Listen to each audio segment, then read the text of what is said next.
परिवार से बात हुई, क्योंकि बिना जाने कुछ भी कहना ठीक नहीं। और जो मैंने जाना है वो बहुत दर्दनाक है। मुख्यमंत्री जी बेटी पढ़ाओ बेटी बचाओ की बात करते हैं, अब बेटी को न्याय देने की बात, तो 6 दिन से गिरफ्तारी क्यों नहीं? सही आईडी 50 पुलिस वाले, पिता जिला बदर हैं, बेटा थाने में, उसके बाद घर में घुस के क्या करने आए? नहीं आ रहा है। बेटी की हत्या हुई है, हम न्याय चाहते हैं। और मुझे लगता है कि पुलिस जिनके ऊपर आरोप है, अगर वही लोग जांच करेंगे तो फेयर नहीं हो पाएगा, ट्रांसपेरेंट नहीं हो पाएगा। इसलिए सीबीआई जांच, तो दूध का दूध पानी का पानी हो जाएगी। और जिन पे आरोप है उनकी गिरफ्तारी कब होगी, मुख्यमंत्री जी बताएं, सरकार बताए कि ये सामाजिक न्याय कैसे हो सकता है। हालात खराब है, परिवार तो खुद डर में है। ये नहीं पता कि बच्ची की मां कब दम तोड़ दे। वो बच्ची जो उसकी बहन है उसकी हालत खराब है। खुद कन्हैया जी बीमार। मैं सरकार से मांग करता हूं कि इस परिवार को 50 लाख रुपए का मुआवजा और एक सरकारी नौकरी दें और इनकी सुरक्षा सुनिश्चित करें। इनको खतरा है, इनकी जान भी जा सकती है। जिस तरह का माहौल बना हुआ है, पुलिस अपने पक्ष के लोगों को बचाने के लिए इनकी हत्या करा सकती है, इनके बेटे की हत्या करा सकती है। तो अगर ये लोग डर के साए में रहेंगे तो न्याय कैसे मिलेगा? सरकार से मेरी मांग है कि सरकार जाति विशेष का जो है ना, वो जो दिमाग में दंश है वो छोड़ के सभी को न्याय देने का काम करे। उसी कड़ी में कन्हैया जी के परिवार को न्याय दे। और अगर ऐसा नहीं करती है तो फिर हमने तय किया है कि चंदौली मुख्यालय पे 72 घंटे के बाद धरना स्टार्ट होगा। और धरना अनिश्चितकालीन चलेगा जब तक गिरफ्तारी नहीं होगी और परिवार की सुरक्षा सुनिश्चित नहीं होगी, हमारी मांगे पूरी नहीं होगी। और मैं खुद मौजूद रहूंगा चंदौली जनपद पे। मैं देखना चाहता हूं कि सरकार और पुलिस मिलकर बेटी को न्याय दिलाती है, नहीं दिलाती। चंदौली से लेकर ललितपुर तक क्या कहना है? सिर्फ ललितपुर तक नहीं, मथुरा तक, मथुरा नहीं गाजियाबाद तक। अभी मैंने खबर पढ़ी कि गाजियाबाद के पौस इलाके में एक घर में घुस के लूटपाट हुई, महिला की हत्या कर दी गई। फिर मथुरा में रेप पीड़िता को पूरी रात थाने में बिठा जाता है। ललितपुर में आप देखें, एक तो थाने में दुष्कर्म होता है, उसके बाद एक महिला को बेल्टों से पीटा जाता है। कहाँ है बेटियां सुरक्षित उत्तर प्रदेश में? ये कानून का राज है। ये बेटी बचाओ बेटी पढ़ाओ है, जहाँ बेटियां सुरक्षित, कहाँ ले जाए बेटियों को? इन वैसी दरिंदों और पुलिस जो रक्षक से भक्षक बन गई है। अगर कोई पीड़ित होगा तो थाने जाएगा, और थाने में रेप होगा तो कहाँ जाएगा? कौन देगा न्याय? तो ये जो अन्याय है, उत्तर प्रदेश में कानून का राज खत्म हो गया, गुंडा राज चल रहा है। और आरोपियों को सत्ता का संरक्षण, पुलिस में इतना बल कहां से आया कि घर में उसका हत्या कर देते हैं या थाने में रेप कर लेते हैं, क्योंकि उनको पता है कि सरकार उनके साथ है। सरकार पीड़ितों की मदद करने की बजाय अपराधियों की मदद। और ऐसा कई बार हो चुका है। आज एक उत्तर प्रदेश में बेटियां बीजेपी से सुरक्षित नहीं और सरकार के जो पुलिस है ना, इससे सुरक्षित नहीं। मेरी पीड़ित परिवार से बात हुई, क्योंकि बिना जाने कुछ भी कहना ठीक नहीं। और जो मैंने जाना है वो बहुत दर्दनाक है। मुख्यमंत्री जी बेटी पढ़ाओ बेटी बचाओ की बात करते हैं, अब बेटी को न्याय देने की बात, तो 6 दिन से गिरफ्तारी क्यों नहीं? सही आईडी 50 पुलिस वाले, पिता जिला बदर हैं, बेटा थाने में, उसके बाद घर में घुस के क्या करने आए? नहीं आ रहा है। बेटी की हत्या हुई है, हम न्याय चाहते हैं। और मुझे लगता है कि पुलिस जिनके ऊपर आरोप है, अगर वही लोग जांच करेंगे तो फेयर नहीं हो पाएगा, ट्रांसपेरेंट नहीं हो पाएगा। इसलिए सीबीआई जांच, तो दूध का दूध पानी का पानी हो जाएगी। और जिन पे आरोप है उनकी गिरफ्तारी कब होगी, मुख्यमंत्री जी बताएं, सरकार बताए कि ये सामाजिक न्याय कैसे हो सकता है।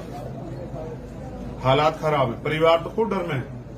ये नहीं पता कि बच्ची की मां कब दम तोड़ दे। वो बच्ची जो उसकी बहन है उसकी हालत खराब है।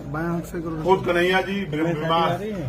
मैं सरकार से मांग करता हूं कि इस परिवार को 50 लाख रुपए का मुआवजा और एक सरकारी नौकरी दें और इनकी सुरक्षा सुनिश्चित करें। इनको खतरा है, इनकी जान भी जा सकती है। जिस तरह का माहौल बना हुआ है, पुलिस अपने पक्ष के लोगों को बचाने के लिए इनकी हत्या करा सकती है, इनके बेटे की हत्या करा सकती है। तो अगर ये लोग डर के साए में रहेंगे तो न्याय कैसे मिलेगा? सरकार से मेरी मांग है कि सरकार जाति विशेष का जो है ना, वो जो दिमाग में दंश है वो छोड़ के सभी को न्याय देने का काम करे। उसी कड़ी में कन्हैया जी के परिवार को न्याय दे।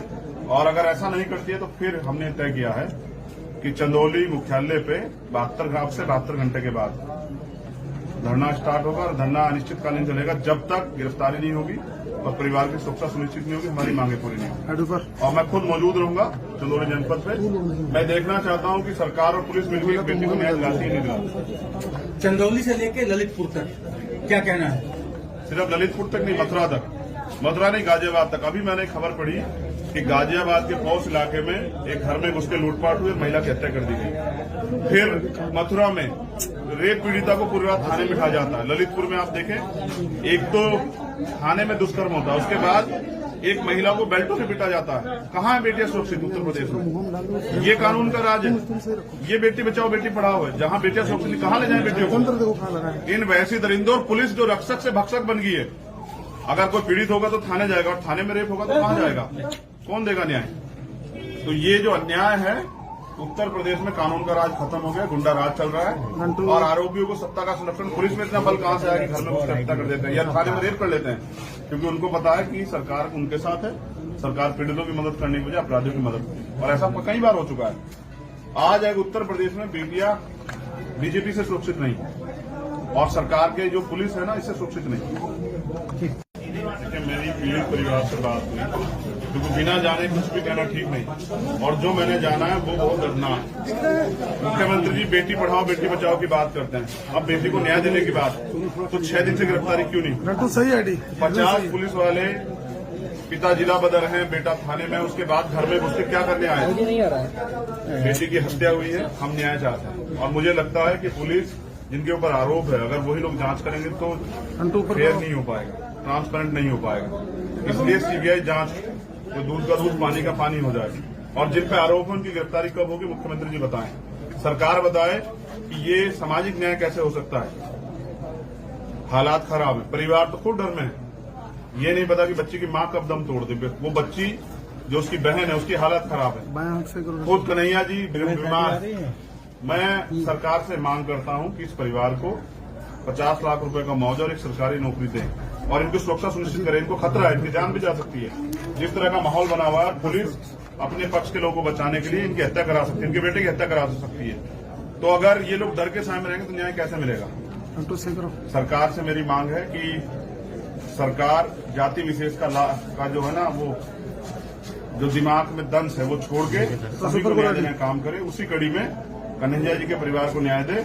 और अगर ऐसा नहीं करती है तो फिर हमने तय किया है कि चंदौली मुख्यालय पे 72 घंटे के बाद धरना स्टार्ट होगा, और धरना अनिश्चितकालीन चलेगा जब तक गिरफ्तारी नहीं होगी और परिवार की सुरक्षा सुनिश्चित नहीं होगी, हमारी मांगे पूरी नहीं होगी। और मैं खुद मौजूद रहूंगा चंदौली जनपद पे। मैं देखना चाहता हूं कि सरकार और पुलिस मिलकर बेटी को न्याय दिलाती है, नहीं दिलाती।